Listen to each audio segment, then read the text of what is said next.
WikiLeaks founder Julian Assangecameup short Monday in a bid to delay his extradition to the United States to face espionage charges. Assange, who appeared with his legal team at the Westminster Magistrates Court in London, failed to convince District Judge Vanessa Baraitser that a delay in the already slow-moving case was justified, the Associated Press reported. Assange, who hasn't been seen in public for several months since his dramatic arrest inside Britain's Ecuadorian embassy, appeared with his silvery-gray hair slicked back and wore a blue sweater and blue sportcoat for the hearing. At one point, he defiantly raised a fist to acknowledge supporters who jammed the public gallery in the courtroom. The U.S. is seeking to bring Assange overseas to face espionage charges. The full hearing to decide his extradition is still set for a 5-day period in late February, with brief interim hearings in November and December. After the judge turned down the bid for a 3-month delay, Assange said he didn't understand the events in court. He said the case is not equitable because the U.S. government has unlimited resources while he doesn't have easy access to his lawyers or to documents needed to prepare for his battle against extradition due to his confinement in Belmarsh Prison, on the outskirts of London.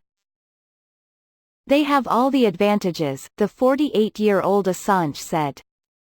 U.S. authorities accuse Assange of scheming with former Army intelligence analyst Chelsea Manning to crack a password that provided access to classified material on a government computer. Assange's lawyer, Mark Summers, told the judge more time was needed to prepare his client's defense because the case has many facets, including the very rare use of espionage charges against a journalist, as Assange defines himself, and requires a mammoth amount of planning and preparation. Our case will be that this is a political attempt to signal to journalists the consequences of publishing information, he said. It is legally unprecedented. Summers also accused the U.S. of illegal actions during its investigation, including illegally spying on Assange while he was inside the Ecuadorian embassy seeking refuge. The American state has been actively engaged in intruding into privileged discussions between Mr. Assange and his lawyers in the embassy, also unlawful copying of their telephones and computers and hooded men breaking into offices, he said.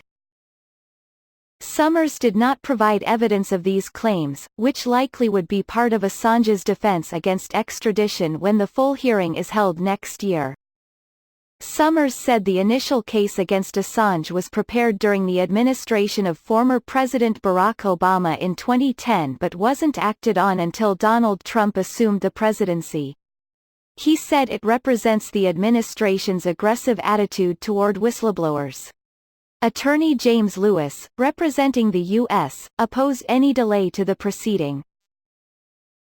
The public gallery was jammed with Assange supporters, including former London Mayor Ken Livingstone, and outside the courthouse, some chanted demanding Assange be freed while others carried placards calling for his release.